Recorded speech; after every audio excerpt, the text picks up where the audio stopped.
livro de Juízes, no capítulo 2, Juízes, no capítulo 2, e nós vamos ler dos versículos 6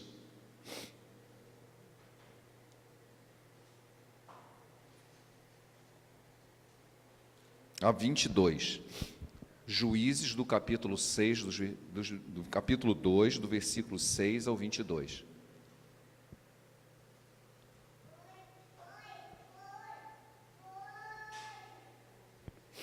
Juízes, no capítulo 2, dos versículos 6 ao versículo 22.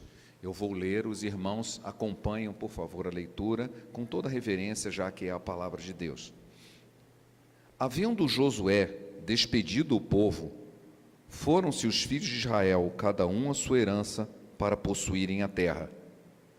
Serviu o povo ao Senhor todos os dias de Josué, e todos os dias dos anciãos que ainda sobreviveram por muito tempo depois de Josué, e que viram todas as grandes obras feitas pelo Senhor a Israel. Faleceu Josué, filho de Num, servo do Senhor, com a idade de 110 anos. Sepultaram-no no limite de sua herança em Timate-Heres, na região montanhosa de Efraim, ao norte do monte Gaás. Foi também congregada a seus pais toda aquela geração, e outra geração após eles se levantou, que não conhecia o Senhor, nem tampouco as obras que fizera a Israel.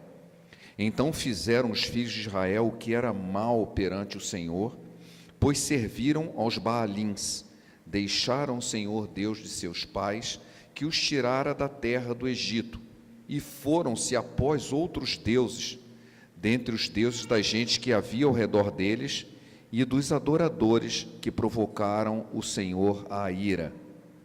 Portanto, deixaram o Senhor e serviram a Baal e a Astarote. Pelo que a ira do Senhor se acendeu contra Israel e os deu na mão dos espoliadores, que os pilharam, e os entregou na mão dos seus inimigos ao redor, e não mais puderam resistir a eles. Por onde quer que saíam, a mão do Senhor era contra eles, para o seu mal, como o Senhor lhes dissera e jurara. Estavam em grande aperto. Suscitou o Senhor juízes, que os livraram da mão dos que os pilharam. Contudo, não obedeceram aos seus juízes, antes se prostituíram após outros deuses e os adoraram.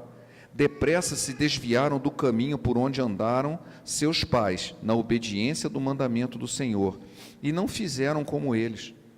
Quando o Senhor lhes suscitava juízes, o Senhor era com o juiz e os livrava da mão dos inimigos, todos os dias daquele juiz. Porém, porquanto o Senhor se compadecia deles ante os seus gemidos, por causa dos que o apertavam e o oprimiam. Sucediam, porém, que falecendo o juiz, reincidiam e se tornavam piores do que os seus pais, seguindo após outros deuses, servindo e adorando-os eles. Nada deixavam de suas obras, nem da obstinação dos seus caminhos. Pelo que a ira do Senhor se acendeu contra Israel e disse: porquanto esse povo transgrediu a minha aliança, que eu ordenara a seus pais, e não deram ouvido à minha voz, também eu não expulsarei mais diante dele nenhuma das nações que Josué deixou quando morreu, para elas pôr Israel à prova, se guardará ou não o caminho do Senhor, como seus pais o guardaram. Que o Senhor abençoe essa palavra em nosso coração. Ele nos chama a atenção de algo terrivelmente atual. Levantou-se uma geração que não conhecia o Senhor. Uma geração que não conhecia o Senhor. Com a morte de Josué, toda uma geração que conhecia as obras de Deus. Que obras seriam essas? A libertação do povo do Egito, passagem pelo deserto, 40 anos se alimentando do maná, que era um milagre diário, um milagre que durou 40 anos. Depois eles entram na terra prometida e Deus dá vitória atrás de vitória para que eles expulsassem os povos daquela terra que havia sido prometida a eles. Toda aquela geração que viu a ação de Deus passou. Seus filhos, seus netos e seus bisnetos não conheciam as obras de Deus. Então, o texto nos diz: levantou-se uma geração que não conhecia o Senhor. Nós hoje vivemos exatamente essa realidade. Estamos vivendo uma geração, diante de uma geração que não conhece a Deus. Assim, mas eu não estou falando dos incrédulos. Os incrédulos sempre existiram. As nações que não creem em Deus, elas sempre estiveram lá. Esse texto foi escrito para o povo de Deus. Nós estamos falando dos nossos filhos e netos. Uma das coisas que se costumava dizer no passado era que Deus não tem neto. O filho do filho não é filho de Deus, ou neto de Deus. Ou ele se torna filho, ou ele vai continuar incrédulo. Simples assim. O que é um filho de crente? Um incrédulo. A menos que ele se torne crente, ele será incrédulo. Ele é assim, ele é filho do crente, então ele é neto de Deus. Não, não é. Ou ele conhece ao Senhor, ou ele será um incrédulo. Na verdade, se daquele povo daquela época não havia o Espírito Santo sendo derramado, isso é muito importante. Eles dependiam de que se fosse ensinado as obras de Deus a eles. E por isso, eu peço aos irmãos que mantenham aberta a Bíblia nesse texto que eu li, tá? Porque nós vamos ler de novo alguns versículos. Mas em Deuteronômio, no capítulo 6, nos versículos 4 a 7, eles já tinham esse texto. O Pentateuco já era conhecido para o povo após Josué. Diz assim: ouve, Israel, o Senhor é nosso Deus, e é o único Senhor. Amarás, pois, o Senhor teu Deus de todo o teu coração, de toda a tua alma e de toda a tua força. Essas palavras que hoje te ordenou estarão no teu coração. Tu as inculcarás a teus filhos, e delas falarás assentado em tua casa, andando pelo caminho, e ao deitar-se e ao levantar-se. Havia uma indicação importante de que nós deveríamos levar aos nossos filhos, inculcar, colocar dentro da mente aquilo que Deus havia feito. Como que isso ia ser feito? Falando no assentar da casa, andando pelo caminho, ao deitar-se, ao levantar-se, em outras palavras, o tempo todo. O tempo todo.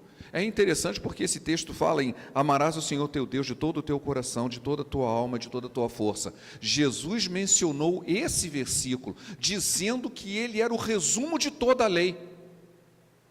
Você vai amar ao Senhor de todo o teu coração, de toda a tua alma e de toda a tua força. E você vai ensinar isso aos seus filhos, o tempo todo. Temos feito isso? Ou delegamos isso para que a igreja o faça?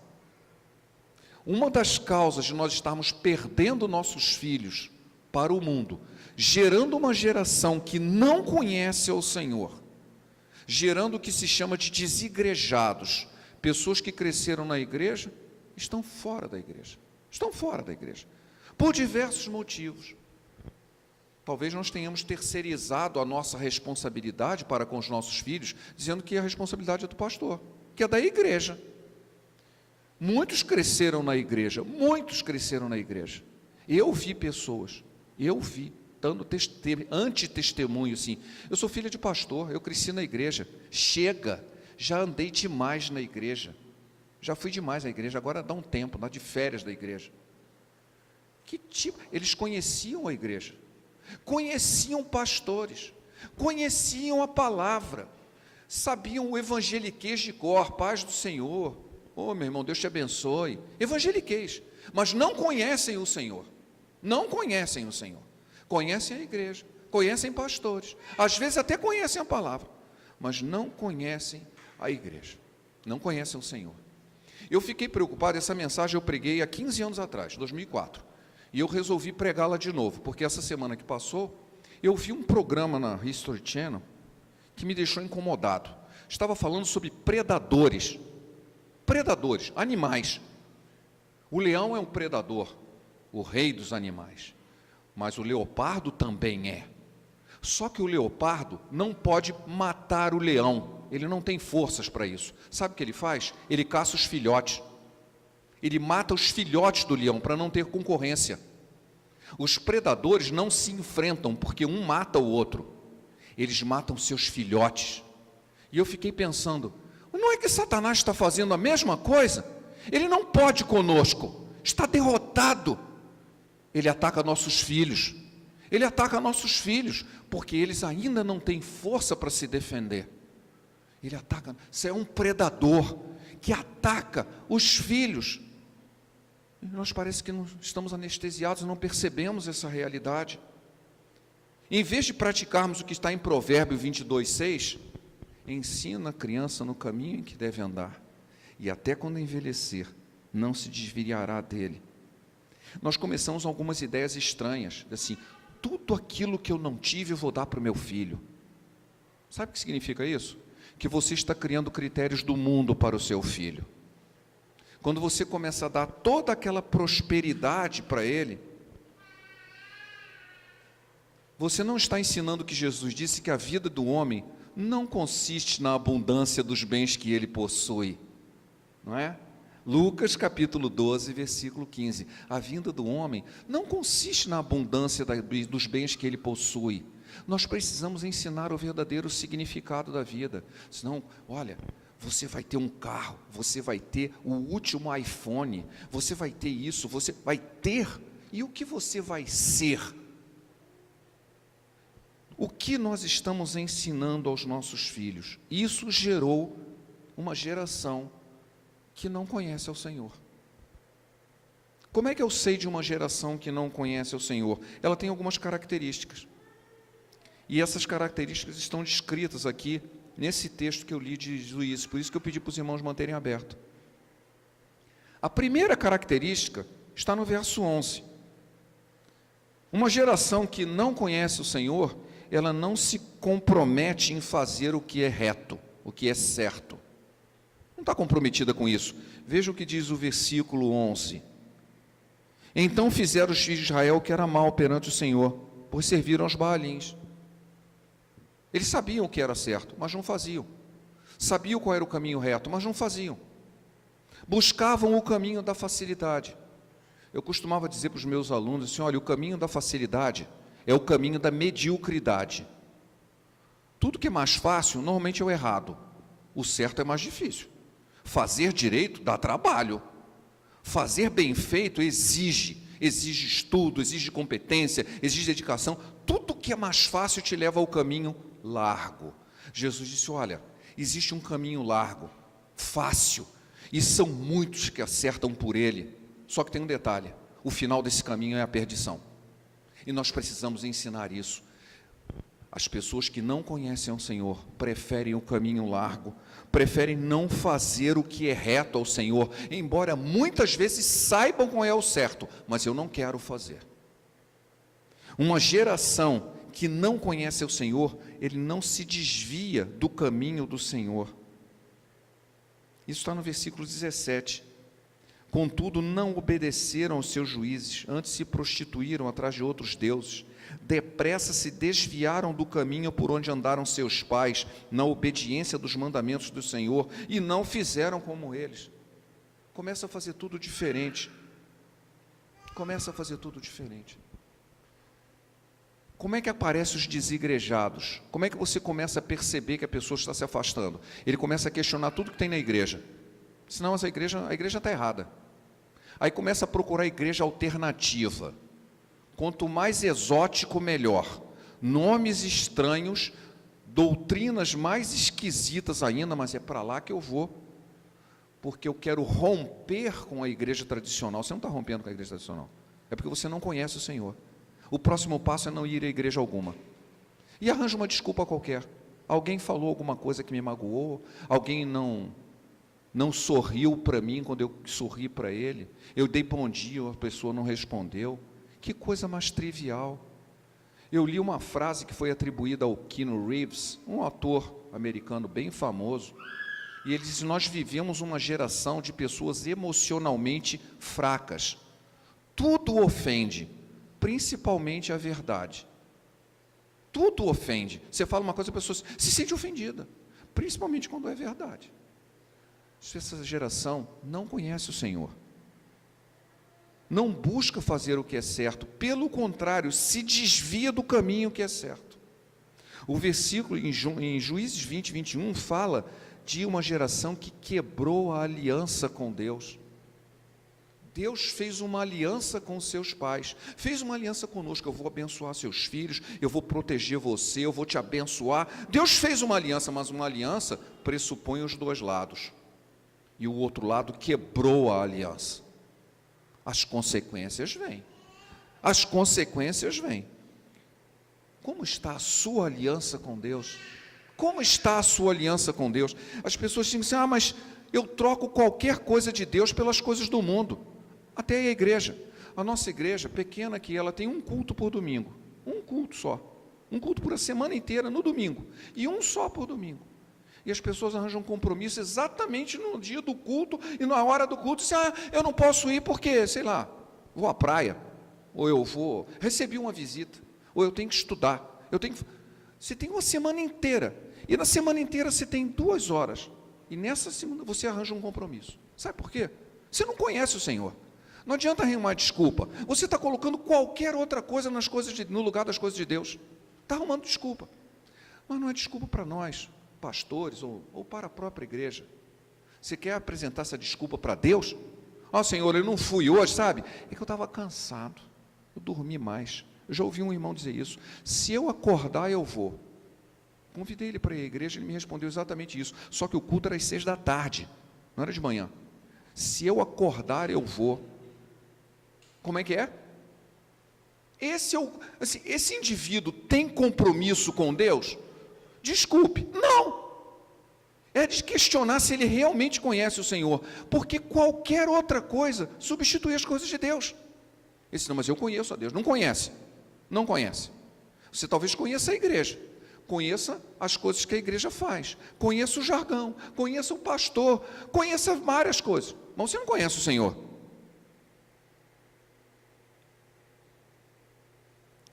A geração que não conhece o Deus está enfrentando as consequências. Eu, há uns anos atrás, tive uma experiência. Eu fui um ente meu de família, tinha sofrido um grave acidente, estava internado num hospital, em Belo Horizonte, inclusive, e eu fui lá, uma ala enorme, imagina uma sala, o dobro dessa aqui, com um monte de leitos. Metade era assaltante, metade era assaltado. Todo mundo ali tinha sido baleado. Um monte de gente. Eu fiquei assustado quando eu olhei ali. Daqui a pouco entra uma pessoa, toda encurvada assim, um jovem, ele estava com um cobertor por cima dele, tremendo de frio, ele estava entrando em choque.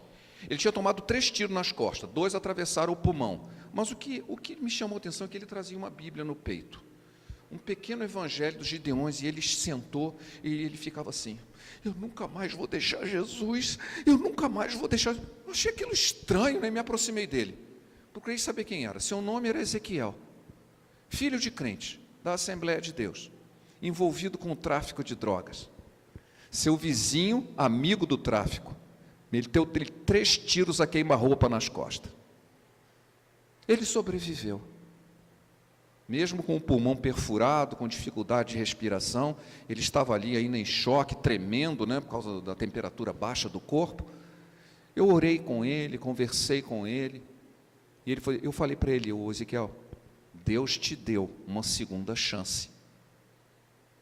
Você não tinha nascido de novo, agora você nasceu. 3 tiros nas costas.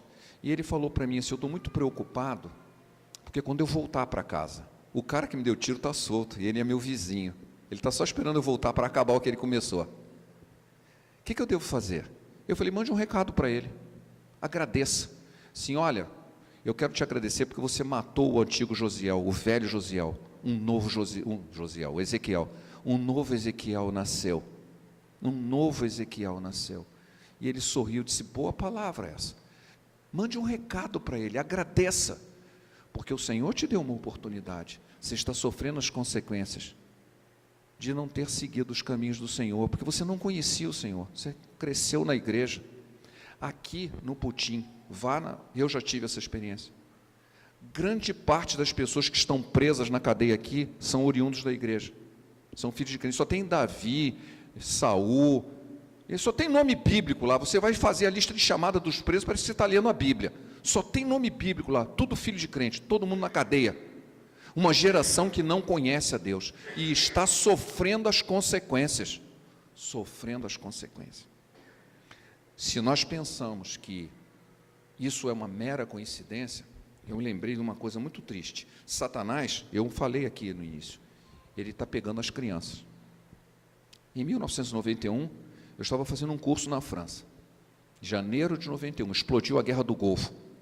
A gente não podia estar saindo às ruas, estava ameaça de bomba, estava uma situação meio complicada.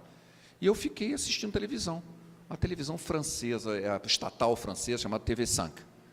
E apareceu um noticiário lá de uma reportagem, né, um documentário, que me chamou a atenção pelo título. J'ai 12 ans et j'ai fait la guerre. Eu tenho 12 anos e eu faço a guerra. 12 anos? Era uma reportagem sobre locais do mundo em que recrutavam crianças de 12 anos para serem soldados da guerrilha ou para serem soldados mesmo. Aquilo me chamou a atenção. Eles abordaram 4 lugares no mundo: Moçambique, Colômbia, um país do América Central que eu não lembro o nome, e, pasmem, os Estados Unidos. Os Estados Unidos têm guerrilha? Gangues de Los Angeles. Gangues de Los Angeles. Crianças de 12 anos, que eram guerrilheiros das gangues de Los Angeles. E o que me chamou mais a atenção é porque eles entrevistavam as crianças, tá? Não era só uma reportagem de alguém falando. Eles iam na casa das crianças e pegavam as crianças e diziam: o que você fez? Eu fui sequestrado pela UNITA e me treinaram, eu vi matarem meus próprios pais na minha frente, coisas assim. Isso de Angola, país africano. Eu vi matarem os meus pais e eles me sequestraram para que eu fosse guerreiro. O outro da Colômbia, assim, se eu não lutasse, a minha cidade ia ser invadida, ia ser destruída. Cada um tinha um motivo assim, de sobrevivência ou de luta por uma coisa ideal concreto. Quando chegou no menininho lá de Los Angeles, fizeram a reportagem com ele lá de fora. Ao fundo, uma igreja evangélica. E ele sorria debochando para o repórter. Se eu não matar, eles vão me matar mesmo, a gente faz isso de diversão. Ele não tinha motivo algum para o que estava fazendo, não tinha finalidade de vida nenhuma. Os outros tinham sido obrigados a serem guerrilheiros para manter a sua sobrevivência, ou a sobrevivência da família. Você vai no país que era o celeiro do cristianismo, com uma igreja ao fundo, e o menino diz que matava por prazer, porque não tinha outra coisa para fazer. Que coisa triste! E que era claro, uma geração que não conhecia o Senhor, e que Satanás estava pegando seus filhos, para fazer deles o que quisesse. Que coisa triste. Eu falei assim, eu preciso pregar sobre isso, nós precisamos estar atentos. Nós precisamos estar atentos. Não adianta vir com fake news, nós temos fake news entre evangélicos também. Para eu estar em comunhão com Deus, eu não preciso estar na igreja. Eu posso sair da igreja, eu vou continuar a comunhão com Deus. Fake news, é falso. Se você está em comunhão com Deus, é inevitável que você procure outros iguais a você para se congregarem. Você sente prazer de estar na família de Deus com outros membros, para um orar pelo outro, para um sorrir pelo outro, para dar um abraço e dizer, paz do Senhor, porque você está em comunhão com Deus. Se você não sente prazer nisso, repense seu relacionamento com Deus. Repense seu relacionamento com Deus. É maravilhoso contar com o favor do Senhor, mas quando nós quebramos a aliança com Ele, as consequências vêm. Horrenda coisa é cair nas mãos de Deus vivo, Hebreus 10, 31, a gente não pode esquecer disso. Uma outra característica das pessoas que não conhecem o Senhor, é que eles são inconstantes em seus caminhos. Isso está em Juízes 18, 19. Quando o Senhor lhe suscitava juízes, o Senhor era com o juiz e os livrava da mão dos seus inimigos, todos os dias daquele juiz. Porquanto o Senhor se compadecia ante os seus gemidos por causa dos que os apertavam e oprimiam. Sucediam, porém, que falecendo o juiz, reincidiam e se tornavam piores que seus pais. Já viu gente assim? Está passando mal, corre para Deus. Ficou curado, volta para o mundo. Tem um problema, tem um chilique qualquer, corre para, pede oração. Passou o chilique, volta para o mundo de novo. É inconstante, não tem constância nenhuma nos seus caminhos, não persevera por nada. procuram a bênção de Deus, procuram bênçãos, claro, mas se recusam a ter experiência com o Deus que lhes dá a bênção. Eu quero só a bênção, não quero o doador da bênção. Eu não quero ter relação com Deus. Falta um conhecimento profundo de Deus, que nos leva e isso nos leva a um relacionamento superficial. Torna-nos religiosos, cumpridores de deveres meramente do tipo, eu vou bater meu cartão de ponto espiritual, eu vou lá, mas eu não tenho nenhum contato com Deus. Por último, as características de uma geração que não conhece o Senhor: não deixa o seu coração ser tratado. O que eu li aqui no versículo 18, o Senhor lhe suscitava juízes, o Senhor era com o juiz e o livrava das mãos dos inimigos todos os dias, porque o Senhor se compadecia ante os seus gemidos por causa dos que se apertavam. Sucedia que parecia o juiz, voltava tudo de novo, ainda ficava pior. Não deixe o seu coração ser tratado. Você chega perto da pessoa e quer dizer assim, olha, já parou para pensar que você está errado? A pessoa fica furiosa, reage, coloca a culpa nos outros, arranja um monte de, não, mas e aí, sim, mas olha, o pastor fulano apareceu, fez um escândalo assim, e começa a mostrar que os erros dos outros são justificativas para os seus. Sabe o que a Bíblia diz? Que cada um dará conta de si mesmo a Deus.